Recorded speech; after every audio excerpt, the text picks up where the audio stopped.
एक तरफ जहां लड़कियों को भगवान के रूप में देखा जाता है, देवी के रूप में देखा जाता है, वहीं दूसरी तरफ मणिपुर में एक ऐसी घटना हुई है जिसको आप कह सकते हैं मानवता को शर्मसार कर दिया जाता है। 4 मई को एक ऐसी घटना हुई जहां पे 2 महिलाओं का रेप किया गया और उनको नग्न करके मार्च किया गया, और 19 जुलाई को ये वीडियो वायरल हुआ। उसके बाद जो मणिपुर के सीएम है वहाँ पे आए और उनका ये कहना था कि जो भी लोग हैं उनको बख्शा नहीं जाएगा। चलिए, ये सब तमाम मुद्दों पर बात करने के लिए हमारे साथ आरजेडी प्रवक्ता जुड़े हुए हैं। चलिए हम इनसे बात करते हैं। सर, 4 मई को ये घटना हुआ और 19 जुलाई को जब ये वीडियो वायरल हुआ तब सीएम को पता चला कि उनके जगह उस शहर में ऐसा कुछ हुआ है। क्या कहेंगे इस पर? देखिए, सीएम को पहले से पता था, इस मामले को दबा के रखा गया था। जब वीडियो वायरल हुआ तो भारतीय जनता पार्टी के नेताओं का जो वक्तव्य आया वो स्पष्ट करता है कि उनको हर मामले में राजनीति और राजनीतिक दृष्टि नज़र आता है।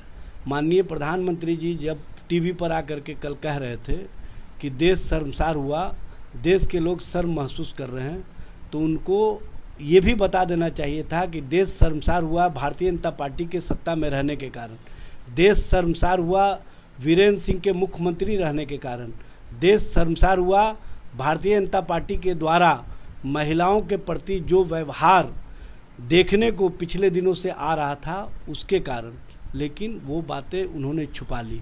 इससे ही स्पष्ट होता है कि भारतीय जनता पार्टी और भारतीय जनता पार्टी का जो चाल चरित्र और चेहरा की बात किया करते थे वो स्पष्ट रूप से सामने आ गया। इनका चेहरा किस तरह का है, इनका चरित्र किस तरह का है, इनका चाल किस तरह का है, हर मामले को राजनीति और राजनीति की दृष्टि से देखने वाली भारतीय जनता पार्टी पूरी तरह से बेनकाब हो गई। सर, मुख्यमंत्री का ये भी कहना है कि 100 से भी ज़्यादा केसेस हैं ऐसे, तो क्या मतलब ये सब चीज़ छुपाई जा रही है या फिर मणिपुर में लड़कियां सेफ नहीं हैं? इस पर तो प्रधानमंत्री जी को उनसे पूछना चाहिए कि उनके लिए क्या गर्व का विषय है कि शर्म का विषय है। अगर गर्व का विषय वो महसूस कर रहे हैं तो इस मामले में भारतीय जनता पार्टी को जवाब देना चाहिए। अब भारतीय जनता पार्टी को ये पूछना चाहिए कि इस तरह की घटनाओं के बाद भी आप सत्ता में क्यों कर बने हुए हैं।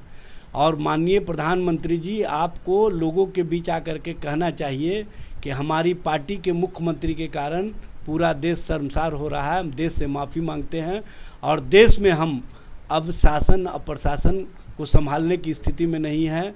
हम हर चीज़ों को राजनीतिक दृष्टि से देखते हैं जो देश के हित में नहीं है।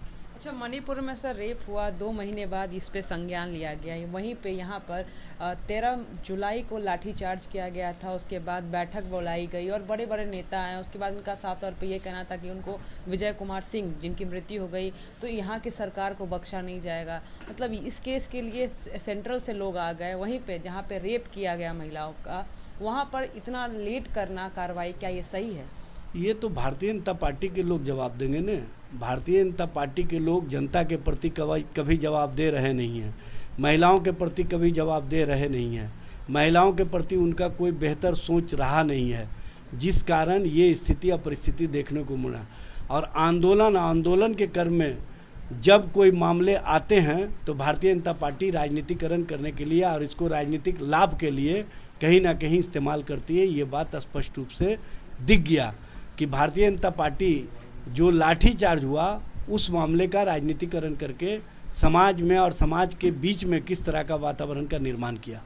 तो क्या कुछ कहा इन्होंने, अपने साफ तौर पे सुना। अब ये देखना ये है कि क्या महिलाएं सेफ है इस जगह पे जहाँ पे केंद्र सरकार में बीजेपी है और इस तरह से संज्ञान लिया जा रहा है। 2-2 महीने केस लग जा रहे हैं बस एक रेप केस के लिए। रेप केस एक छोटी केस नहीं रहती है, सबको पता है।